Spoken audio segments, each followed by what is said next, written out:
My name is Andrea. I'm with Juris Education. I'll be your host for tonight, including these two wonderful panelists who will be introducing themselves momentarily.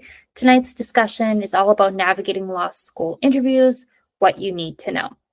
I do have a couple of housekeeping rules, so to speak. First and foremost, this webinar is recorded and you will receive a recording in your inbox, I should say, within 24 hours. So yeah, if you have to hop out, if you want to follow up and just add to your notes, absolutely, we'll make sure that you get a copy of this recording.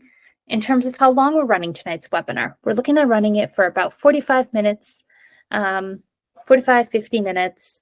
The majority of it will be a discussion. Of course, that's how we like to do these. We'll be speaking about deconstructing the interview process, crafting a personal narrative, answering those challenging questions, professional presence, common pitfalls to avoid, and then we'd love to leave some time at the end for questions and answers. So that's very much your moment to ask our two wonderful panelists here. The questions can be about the interview process, the application process, really anything to do with law school and law school admissions. So that's what we'll be doing tonight.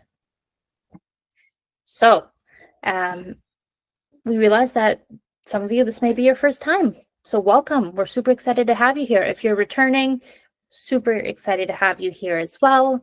As I mentioned earlier, we're Juris Education. We're a globally recognized law school admissions consulting firm offering comprehensive support from test prep to law school admissions and even bar exam tutoring. With a 94% acceptance rate, our students gain entry into the top law schools in the United States. Last cycle alone, our T14 acceptance was 34%, which is almost 6 times higher than the national average of 5.7%. A statistic we are incredibly proud of, and we see that those numbers continuing to grow. We believe in starting the law school application process as early as possible. So we may have some college sophomores in tonight's room. So for you, we offer pre-law advising and profile development. This focuses on building each student's professional cover letter and resume to highlight their most meaningful experiences and elevate their profile. To help candidates stand out, we assist in enhancing transcripts and GPA, identifying organizations and internships, creating a timeline for the LSAT and application prep, and pinpointing specific areas of interest. Our goal is to help students gain a strong foundation and understand what law schools are looking for, while building a portfolio that sets you as a student apart from other applicants. Now, while counselors support students in building their profiles, we have LSAT coaches who work closely with them to provide personalized one-on-one tutoring. What does this look like? Well, students take an official LSAT diagnostic test so tutors can assess their strengths and, of course, areas of development. This helps create a custom study plan structure for the days, weeks, and months ahead. We tailored approach to each student's unique needs and schedules, providing the right assessments and lessons as they become familiar with the test content, strategies, and format. Interim tests monitor and track progress, allowing us to modify study plans and build an upward trend leading to the official test date. On average, we see a 12-point increase for 45 plus hours of tutoring, and we actually offer a 165 plus LSAT score guarantee with our 60-hour program. Once we help shape an outstanding candidate, we support students in creating the perfect application. Now, law schools review applications holistically, and we assist with every step of that process. Our support starts with a detailed profile analysis, diving deep into the student's stats and experiences.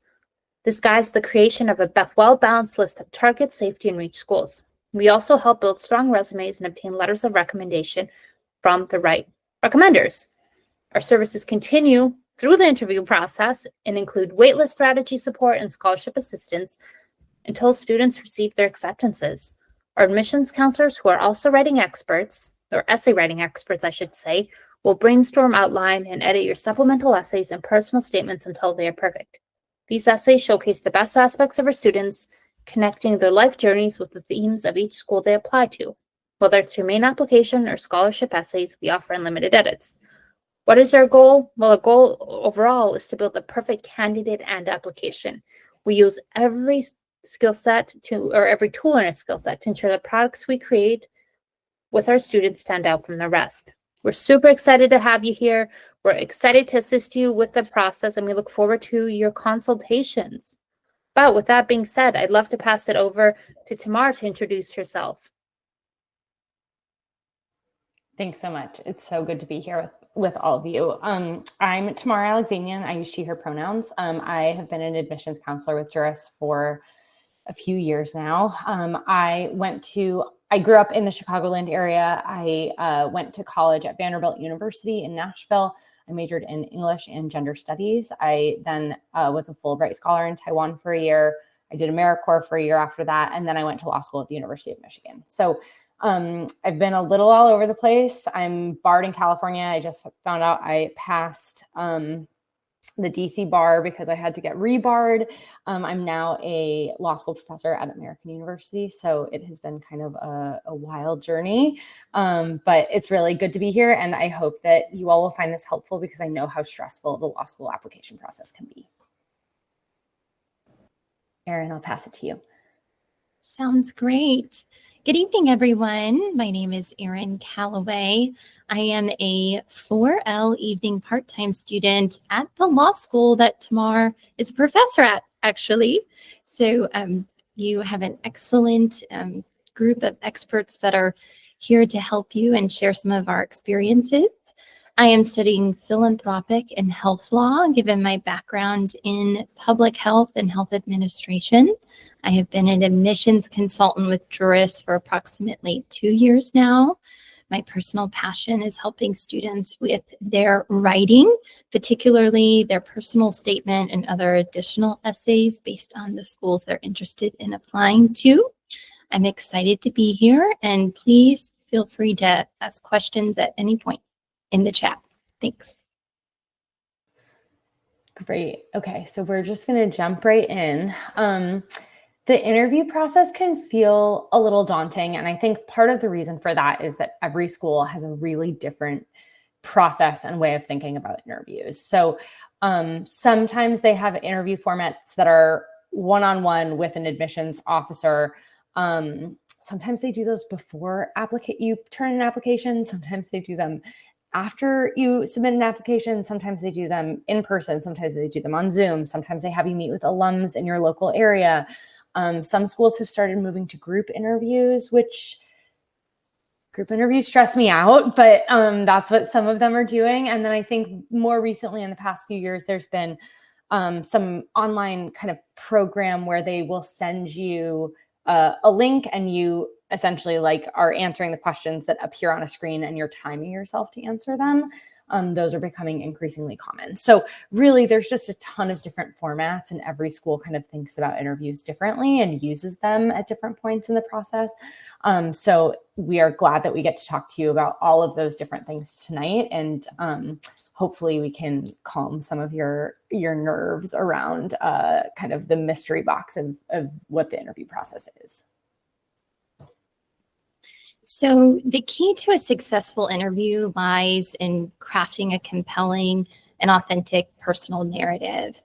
So before your application is submitted, you must formulate your own personal statement. And that personal statement is going to provide a unique history and background as to what leads you to be a competitive candidate for that said law school. Knowing your story, instead of having a general list of achievements or past experiences, is really important. Those admissions committees or groups are going to make sure that your verbal answers to their questions matches the narrative and storyline that you've provided in your application. So it's important to know that and be consistent with what you've submitted. So one of the things that I think is most stressful, or might be most stressful for some people, is figuring out how to answer really difficult questions, right? So that might be a question that you don't know how to distill a really long story into something kind of short and bite-sized. It might just be, sometimes we don't like talking about ourselves, right? Like, what's your biggest weakness? What's your biggest strength? Like, those are sometimes awkward to answer. Sometimes you don't want to answer them too honestly, because if your biggest weakness would be like a red flag for an admissions officer, you might pick a different weakness.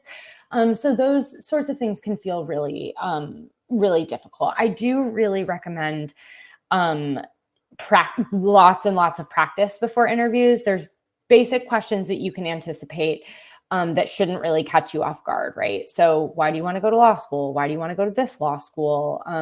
What have you been doing, or what are you doing right now? Tell us about yourself. Like, all of those basic things should be pretty well polished, and things that I actually recommend you practice out loud. I think there is something different about like practicing it in your head versus saying it out loud and like hearing, okay, does that flow well? Where did I struggle? Where did I stumble over my words? Did I like include a word that in hindsight was really awkward? Like, I shouldn't say that word again, or it was like too informal. So make sure that you're kind of thinking through all of those topics. And honestly, the internet is your friend. A lot of sometimes schools, but often websites, blogs, Reddit will often tell you this school focuses on these questions. Most of those are generally pretty accurate. So make sure that you're just kind of taking inventory, remembering what the school is, going over all of your application materials, refreshing yourself on what you submitted, and then laying out what you're going to say. You do want to really balance kind of authenticity and poise. So you want to be authentic. I think I know that this is sometimes stressful to think about, but it's not just you wanting the school to want you. You also want to want the school, right? Like, it really is a matching process. It's not just you will take whatever hopefully you will get into multiple schools. And so it's not just like taking whatever you're given. 3 years of your life is a really long time. And ultimately the school that you land at will have an impact on where you get a job, your bar passage, the type of lawyer you'll be, your networking in the future, all of those things. So you don't want to pretend to be someone you're not in the interview process, because if they don't like you for who you are, then it's not a good fit for you.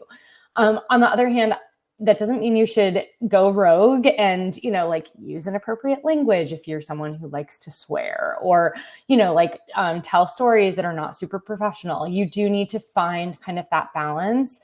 And I guess that's part of why I recommend like really thinking through what some of the answers to these questions are, so that you aren't kind of spinning your wheels or talking off the cuff. And then afterwards you're like, I shouldn't have told that story. That was really awkward. So in addition to having polished responses to particular questions, it's very important that you recognize that you must also come across professionally in verbal and nonverbal ways. So everything from keeping consistent eye contact to your chair position, right? You do not want to slouch during this interview, even if it's in a casual setting at a coffee shop. You certainly want to make sure you dress professionally, but that doesn't mean you need to wear a starched suit. Wear something that's authentic to you, that can still translate and exude a form of professionalism with which you feel comfortable. People do judge individuals based on how they carry themselves, or whether they accept or don't accept a handshake. So be open to cues from your interviewer. And if you're in a group setting, you can also play off of others who are in the group interview as well.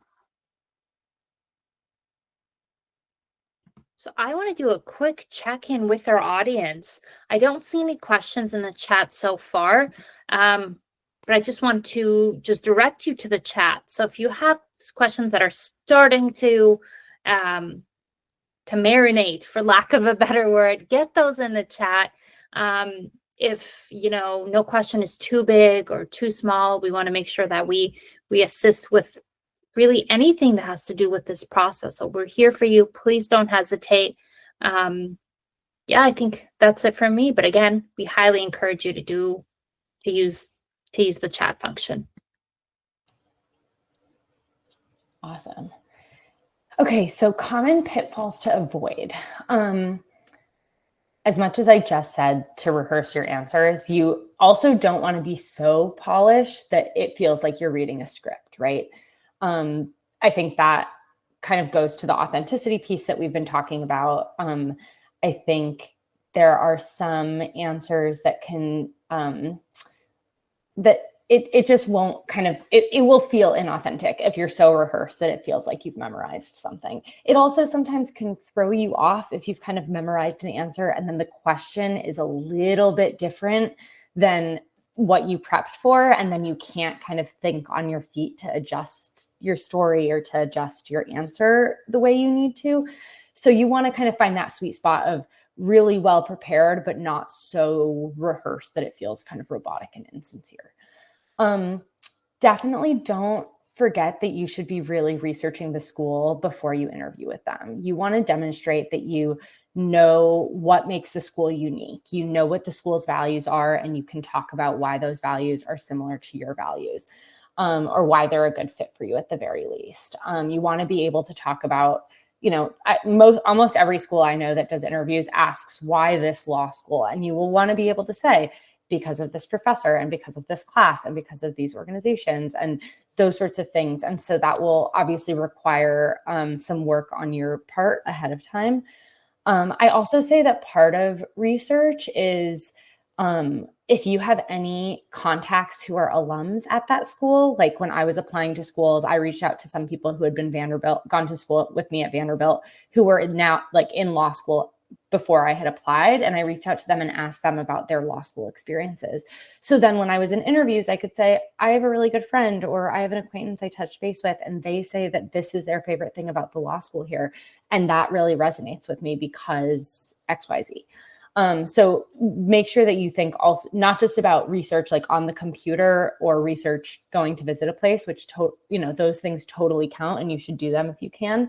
But also if there's like any sort of networking that you have done or can do, that can also be a really good source of research. Here I just said, and the next one is to avoid filler words. This is part of why you should practice out loud. The more familiar you are with what you're going to say, the less likely you are to use kind of filler space and words and those sorts of things. I think sometimes it is natural. That's how many of us talk. So I think completely cutting it out can sometimes feel a little robotic, right?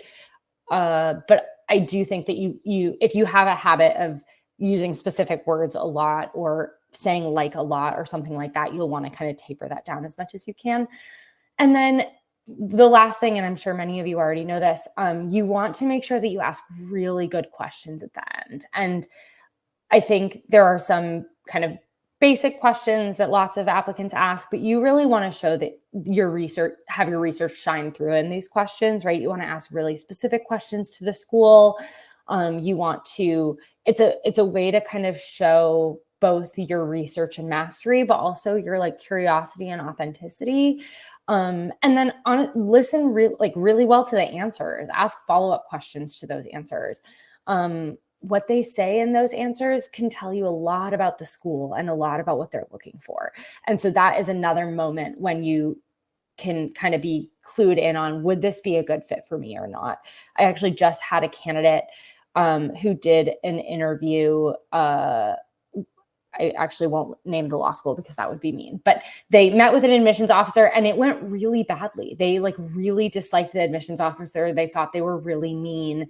And they are no longer applying to that law school. And it was the student's first pick. So I think that is just keep in mind that you are also kind of gathering data through this interview process that you can then use later to figure out if this school is a good fit for you. So as Tamar mentioned, it's so important to research the school before you go to that interview. I certainly hope that you've researched specific schools and talked about them in your personal statement as to why you want to attend or maybe meet a certain professor or join a certain organization. But again, have 3 to 4 bullet points as to your why regarding each school in preparation for that interview. In addition, practice responses, right? Have a loved one read a list of questions and practice sitting down at the kitchen table or, meeting with a colleague, sitting in a conference room. The more you feel comfortable in being put on the spot and having to express your views or even, explain parts of your history, the more likely you will be successful in that interview because your answers will be authentic and confident. I also want to share that if you don't have someone close to you that can help you practice in an interview, you can always record yourself via Zoom or Teams. That way you can listen back to your own self responses. Again, it's all about being comfortable in expressing your whys and having, thorough responses to a variety of questions. I did see in the chat some people asked, what are some types of questions that they would ask you during an interview? And Tamar, you're welcome to jump in. I know in particular, some questions might be, tell us about a time where you had to overcome a challenge, or, tell us about your greatest strength or areas of growth. Why do you want to live in this geographic area? That comes up pretty frequently. So if you are applying to a school and you're interviewing at a school that is not somewhere that you grew up or have, a similar relationship with, know some things about the area and as to why you might want to live there versus elsewhere. Tamar, are there any other types of questions? I feel like I got a lot of the, where do you see yourself in 5 to 10 years question. I was also, I've always been kind of a public interest person. I was going into law school as a public interest person. So I got, I think, a lot of questions around what will you do to make sure that you don't end up in corporate America and stay in public interest? And are you I got some questions about how are you, what's your financial planning around law school, which in hindsight feels a little personal. But I think those were kind of some of the big ones that I received, or that I maybe heard. And also I think in my first interview, I hadn't maybe prepped for the 5 to 10 year question, because I was like, well, for 3 of the 5 years, I'm going to be in law school, how am I supposed to know yet? But, and I think the real answer is it's a guess, right? You guess at what you'll be doing after law school, and it likely won't be right. Maybe it will, but it's okay if it's not. Your interviewer is not going to come back to you 2 years after law school and be like, excuse me, in that interview, you told me you were supposed to be doing this and now you're not. No, no one's going to remember. I think they really just want to see that you've been thinking about what you might be interested in doing, so you don't get to law school and you're like, oh, maybe I actually don't want to be here. Maybe I don't want to be a lawyer, which would be really sad for them, for their statistics and their numbers, and also really sad for you if you had spent a lot of time and money applying and that wasn't the path that you really wanted to pursue. No, that's great insight. I had one student who's asked me, what if I, give a response and I missed a part of an important detail of a storyline. And I also wanted to share that interviewer is not going to fact check you right after the interview necessarily, unless it has to do with something maybe related to your transcript or something that is factual information that can be found in your application, right? If you're talking about your best friend Sally and you really meant to say my best friend Sam, that's okay. Just as long as you're being true to yourself and that you feel your responses reflect your driving character and tie into why you want to be an attorney. I will highlight what Erin just said, because this season I've had a couple of applicants ask me if they can lie in some of these. And the answer is no. I do not recommend lying. I do think that if you say Sally instead of Sam, you're fine, right? That is a very small detail. I do not recommend lying in the admissions process ever, for a lot of reasons. The maybe the most of which is, if the law school were to find out, they likely would tell the bar that you were applying to after you graduate. So I would just be really careful about stories that you spin. It's a question I've gotten more frequently this year than any other year that I've advised. So I always try and throw that out to make sure that everyone is very clear on the honesty policy. Yes, thank you. So building confidence, I think I think it's a good sign to be nervous about things generally, right? That means you care about them. That means you want to do a good job. I am not, you all could probably tell just from hearing me talk, I am not a not nervous person. I am nervous all the time. That is just who I am. So it's not really, I won't sit here and preach just stay calm and, relax, because that's not something I'm very good at. I do think, though, that you want to kind of get into a good mindset, and practicing for me is really helpful in that, because even if you have some nerves that you can't really calm, you don't want to be to the point where you're kind of like inconsolable, or they're like taking over and you can't really think straight and you can't put your best foot forward. That happens. I've seen that happen sometimes. You don't want that to happen. So again, practice mock interviews, practice with friends, practice with family. If you hire Juris Education, we will help you prep for those interviews. You want to build familiarity. You want to try the questions in different orders. You want to try different questions, right? You want to kind of practice your flexibility in those moments, because you don't want to be so rigid that the interviewer can really throw you off. And then whatever you need to do to kind of get in the right mindset. I have a friend who has like lucky socks that she wears, or if you kind of do the like I think it's like the Superman pose, that like TED Talk about the Superman pose. Whatever you need to do to like really boost your confidence. Maybe you have a friend who gives really good pep talks. You want to make sure that you've kind of done all of those things to get yourself in the right frame of mind. So in the interview, it is so important to showcase certain key qualities about yourself, right? Your application only gets you so far, but this is a moment to have that interpersonal time with someone representing that said law school for them to get to know you more intimately. And so use this time to show enthusiasm, right? You can say to your interviewer, I want to go here, or this is my first choice, if that is true.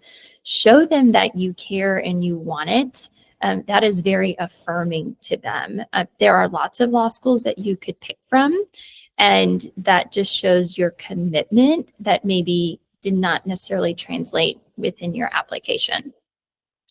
I also think it's important to be curious in the interviewer's own responses, right? You can ask them about their experience, or if they attended that law school, or why they enjoy either working at that law school, or what they feel their value added is, or how you could add to that school's alumni base. So many people, have different motivations as to why they either attend a certain law school or work for a certain law school. And so be receptive and open and learn about them. If you do decide to attend that law school, that's a new relationship you have that can help you as you transition into your law school journey. And having that advocate is so important, especially during your 1L year. In addition, if you are going to be asked a question about a particular challenge, or maybe an adversity or hurdle you faced, at the end of the day, it's really important to highlight resiliency, right? Law school is a marathon, not a sprint. And so they want to make sure that you possess the type of character traits that require someone to push forward, even when, the hours get long and the readings get tough, and, you are preparing for exams.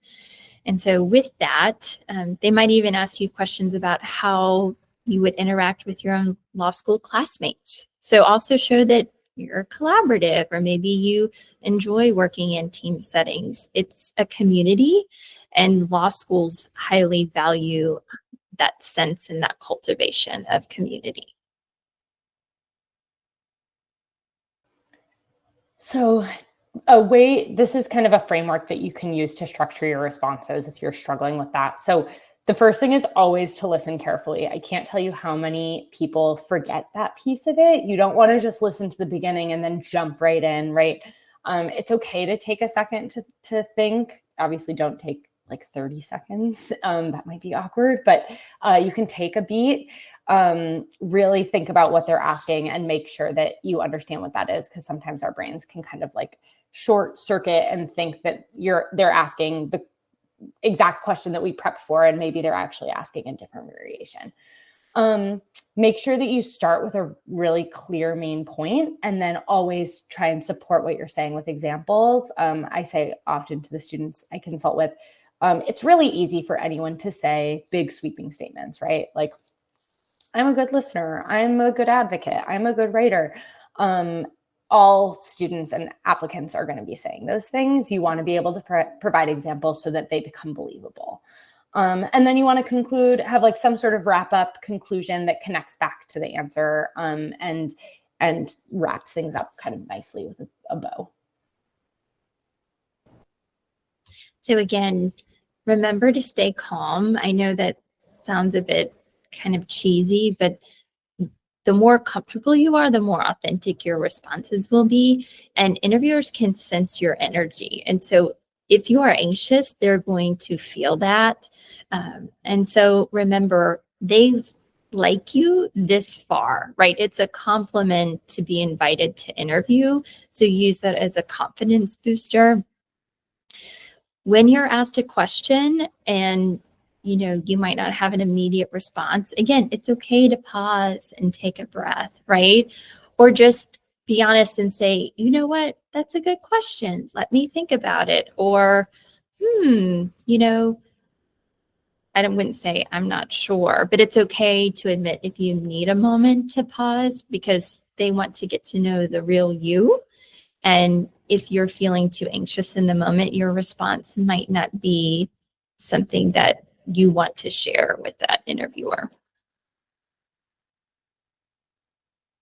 So lots of interviews are still virtual. That can be, and actually, I was a pre-COVID law school student, and some of my interviews were also virtual back then because I was applying for schools all over the country. So some schools have maybe continued to lean into it, but I think lots of schools offered it pre-pandemic, and they're still doing that now, which is great because they would definitely not pay for your flight to the school if they were asking you to do them in person.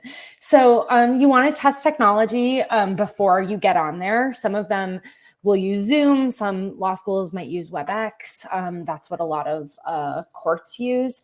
I think there could be some that use Google Meet. So I would just make sure that you have a good set of headphones with a microphone, good Wi-Fi, your camera's working, all of that, restart your computer to make sure nothing's going wonky before you start.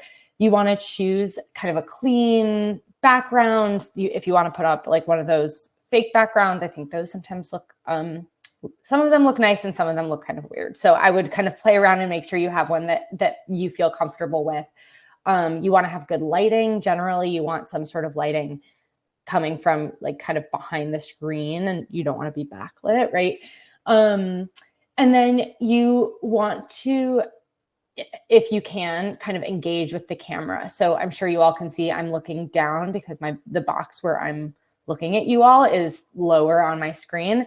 One of my mentors, when I had a super serious interview on Zoom, recommended at various times to actually try and talk to the green dot, which is me staring at the dot now. It's a little disorienting because it's more fun to look at the person when you're interviewing, right? Like that's what we're kind of used to. But if you're on kind of a Zoom or online platform, taking kind of a moment or a few kind of key moments to look at the camera so that the interview actually feels like you are talking to them directly. At the very least, I would, if you have like one of those setups that has multiple screens and the camera screen is here, but I see that sometimes where people are like facing this direction, but the camera is this way. That is very awkward. I would try and at the very least make sure you are kind of like head on to the camera, even if you have kind of a hard time looking at the green dot while you're in there.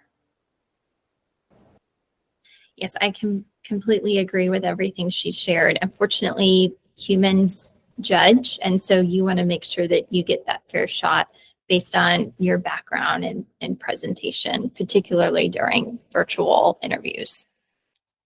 So as we've mentioned previously, review your resume and your application thoroughly before you go into the interview. Remember what you stated regarding certain additional essays if you've submitted them. And again, it's also important to realize that if you did talk about a specific legal field with which you'd like to practice, kind of know some of those relevant current events in that legal field. Just going into it, the school might have paired you with someone that has experience in that area, and they might want to talk, quote unquote, shop with you, which is completely fine, but you want to make sure you're prepared in that area. We mentioned appearance, we mentioned practice. We also mentioned preparing for the interview in the sense of having all logistics set up, right? Time, platform, also not only length of time, but time zone, right? Some law schools you're applying to might be in a different time zone with which you live. So make sure you have all your ducks in a row. I'd also like to add 2 more personal recommendations. Before you interview, I would do a general Google search of yourself, right? There might be news articles where you volunteered at a certain nonprofit years ago where your interviewer might ask you about that. Also, if your social media is public, I personally would make it private just for the time being.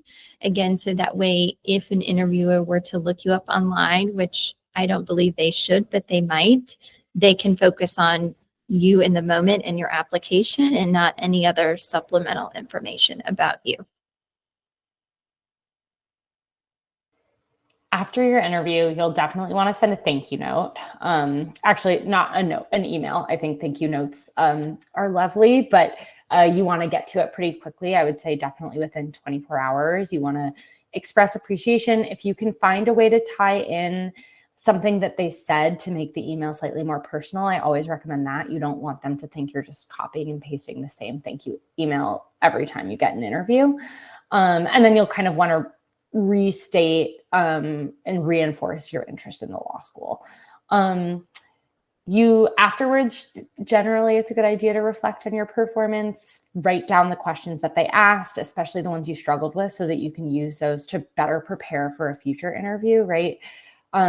If there are other things that you really struggled with, like you couldn't get the lighting right, or, your internet connection was like shakier than you thought it should be, or, your outfit was bothering you, or, whatever it was, you'll want to kind of take notes to make sure that you don't do those things in future interviews. So individuals tend to ask admissions counselors, what makes an interview a strong interview versus not? And we believe at Juris that strong interviewers typically effectively convey their motivations and goals very, very well. They know themselves, they know their responses, they know their why, and can translate that to any audience. We also believe that if interviewers ask follow-up questions to your responses, that is an indication that they genuinely are interested in your answers. So you are vibing well, right? And the energy is positive. Personally, I think that you might feel confident, you might not. If you don't feel confident in how the interview went, it doesn't mean it was a bad interview necessarily. But again, just keeping that engagement and making sure that there's positive rapport and relationship building is a strong indicator that the interview went well. We also want to remind you that you can also gauge not only the interest of the interviewer based on their responses to your questions, but also how much they're willing to share with you about the school and its values and its culture, right? So hopefully you are also leaving the interview with more information that can help you make a decision when you are offered a place in their upcoming law class. So last steps are going to be preparing for next steps. Once the interview's over, right, you've sent your thank you note, you took inventory of what you did well and what you want to improve on, all of those good things. You'll want to anticipate any additional interviews. There could be a situation where a school might ask you to interview again with a different admissions officer or with an alumni. So you'll want to make sure that you kind of took notes on what you discussed so that you can talk about those things again in the future if you need to. You'll want to keep building your profile. So once your applications are in, that's not the time to just kind of sit back and look pretty. That's the time to keep engaging in the stuff that's on your resume. If you're working for full-time, great. If you're volunteering, great. Whatever kind of you're doing to be engaged so that you can keep talking about those sorts of things when more interviews come up. And if in the future you need to write a, letter of continued interest or anything to get off a wait list, you want to be able to say, I've been doing things and here are my very cool updates and why you should be impressed by those updates. So those are all things that you'll want to be able to say if you need to. So many pre-law students feel pressure to make a lasting impression during their interview. But again, if you develop strong responses and you feel that you highlighted your strengths and you just felt well equipped for the interview, you most likely did well during that interview, right? And so use it as an opportunity not only to showcase yourself, but also an opportunity to learn about that law school, because at the end of the day, you might get multiple offers, and I sure hope that you do, but it's a big decision deciding where you want to have your legal education. And so make sure the interview is meaningful to you and that you take something away from that experience. I'd love to pop back in because we're really done with the majority of our webinar. The next part will be answering all these wonderful questions in the chat. But before I flip the slide to that, and before we get to that, we'd really appreciate your feedback.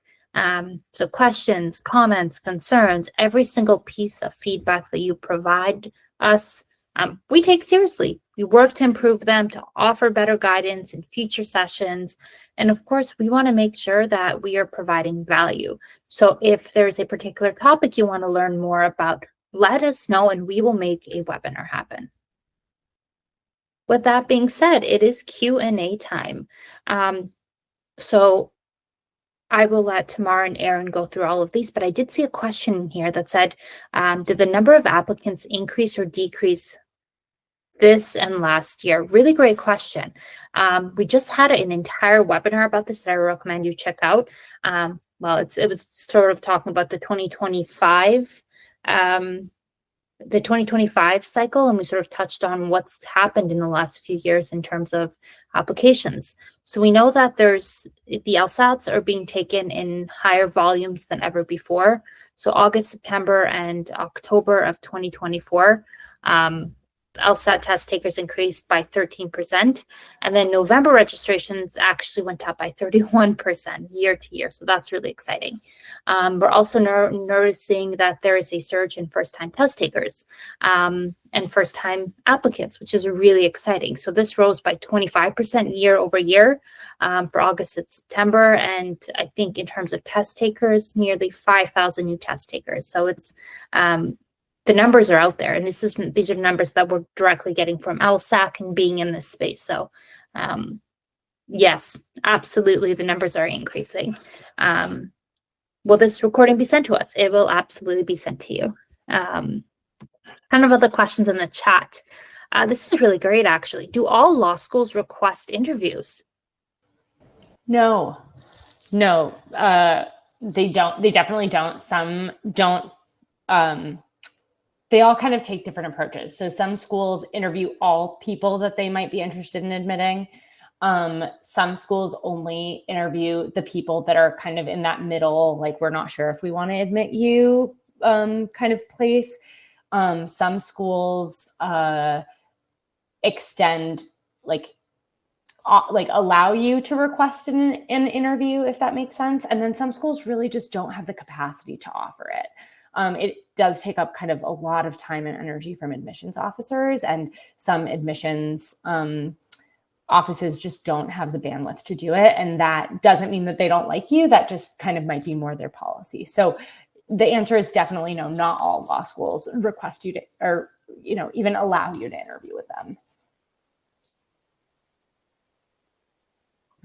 Awesome. So sorry, it took me a second to unmute.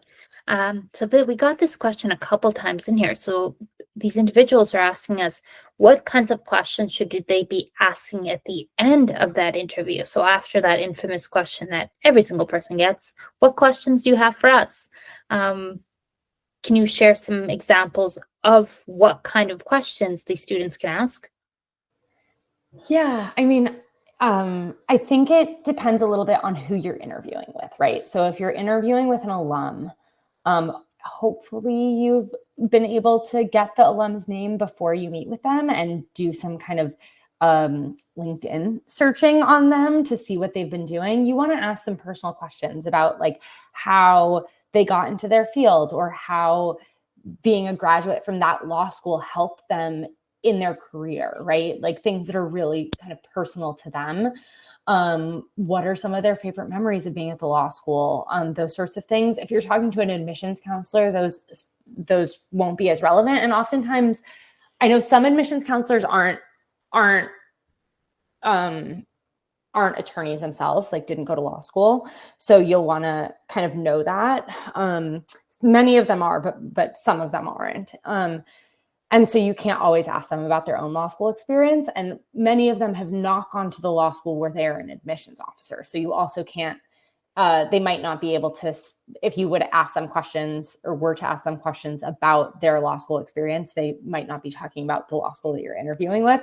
So you want to kind of tailor questions a little bit more towards what is their favorite thing about the applicant, like applications they've seen to this law school, or what do they think makes this school's 1L class different from other 1L classes, or kind of things that are more tailored towards an admissions officer and what insights they have that are really unique compared to kind of other types of people and different positions that you would interview with. You can also ask, especially for admissions officers, less so for alums, questions that are kind of specific about professors and about like clinics or study abroad programs or anything that you're really interested in. If you have questions about that, you should definitely ask those things. It is their job to know the answers to those questions. And so those are things that, again, can demonstrate that you've done your research, that you are really interested in the school. And they can kind of answer those sorts of questions. Alums are not in the best position to be answering all of those things. But if you want to tailor it more towards what sorts of classes do you recommend, like depending on how many years ago they graduated, but what classes did you take that you feel like you set you on a path to success that you would recommend that all students take? Or did you do any clinics in law school? And if so, like what was that clinic experience like? Those sorts of things are more appropriate for an alum interview. Erin, do you have anything else to add? No, I completely agree. And if you can't remember anything regarding prior research, you can always ask,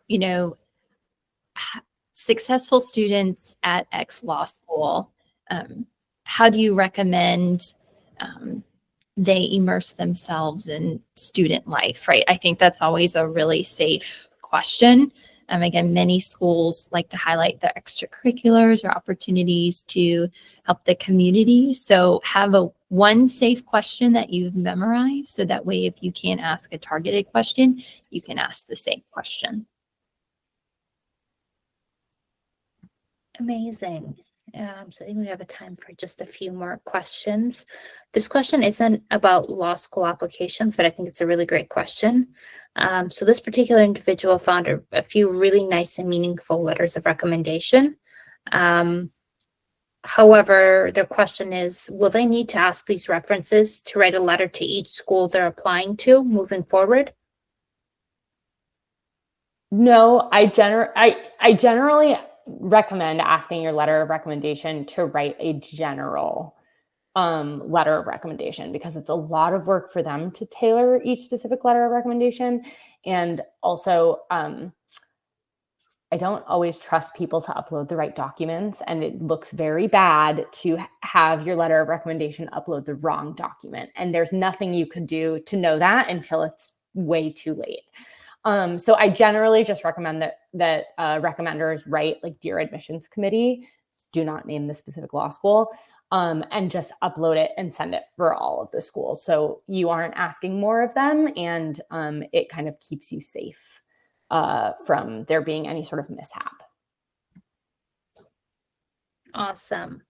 Okay, next question. So Kristen asks, I'm a sophomore in college and I'm increasingly hearing that law schools prefer applicants with extensive work experience and are sometimes hesitant to admit applicants that just finished their undergrad studies. Is this something I should consider as I approach graduation?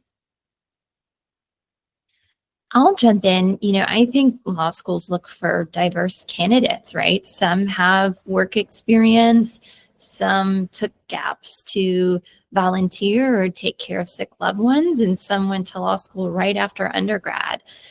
Your application is somewhat of your own art piece. And so each school understands that students who apply have different backgrounds and, life experiences that will make them hopefully successful attorneys. So don't feel that pressure at all if there are students that are applying with work experience and you want to apply right after undergrad. Everyone has their own timeline. And I think law schools acknowledge that. What do you think, Tamar? I will say yes. And if you are someone who is open to taking time off, it does really boost your application. That is not to say that you can't get in without it. But I think a lot of law schools, and some law schools prefer it more than others, right? Like Northwestern really prefers candidates who have taken some time off. Some school, you can kind of check what the average age is, and some schools really don't have a preference. And so their average age can be like 23, which shows that many candidates are coming in straight out. I do think that a lot of schools like it because it gives you more to talk about in class, right? Like if you're talking about contracts, you can talk about the contracts you've seen in a job. If you're talking about torts, you can talk about things that you've seen, like, like if you worked at a company and there was like a torts liability issue. It makes the conversations in class, I think, really interesting. And so that's part of what their preference is for it. Again, that's not to say that you can't get in otherwise, but if you are someone, especially if you're a sophomore, I think that it would be totally reasonable to take 1 year to do something else or 2 years to do something else, or even take those years to like be a paralegal or work kind of adjacent to the legal field. Make sure that you're really wanting to commit to this, right? I don't know about you, Erin. A number of my classmates dropped out of law school. It's a big commitment. It is hundreds of thousands of dollars. And I think law schools know that it's really hard work and there's a lot of burnout and it's really expensive. And so they want to make sure that applicants really know what they're getting into. And one way that they can do that is by prioritizing applicants that have taken some time off to really consider other career options and make sure that they're really dedicated to being a lawyer. So I think that's what the preference is. Again, lots of people go straight through, and that's totally okay. But if you are open to taking that time, I think it generally boosts an application. And my gap in between undergrad and law school, I got a master's degree, but I also worked, and I did not have any legal experience prior to going to law school. In fact, I had never taken a political science class. So also feel that if you are going to take a quote unquote break or gap in between school, you don't necessarily have to be a paralegal. And I think both Tamar and I had very interesting experiences between undergrad and law school. So no fear there. Absolutely. There's a question in the chat that has to sort of talks about being a paralegal and working in the field and sort of that, those transferable skills. But I think we really just touch base on that, which is really awesome. There's a couple more questions in the chat, but unfortunately, I don't think we'll be able to get to them tonight. However, what I have done is I've written the names of the individuals, and we will make sure that you get responses to these questions in the follow-up email. That way, we're not leaving anybody behind, and definitely we'll get Tamar or Erin to review those questions and kind of give us their thoughts as well. Tamar, Erin, thank you very much for joining us tonight. To our wonderful audience, thank you so much for being here. Please don't hesitate to book a consultation and really learn what we're about. And I'd love to throw in that we actually have a special going on all of November that you can actually, so not only is there a discount, but you get an extra 10% off with our code for being here tonight. So just want to throw that out there for all of you interested in learning a little bit more about what we do, I should say. Yes. So that's it. I hope everyone has a wonderful evening, and we look forward to having you on the next webinar.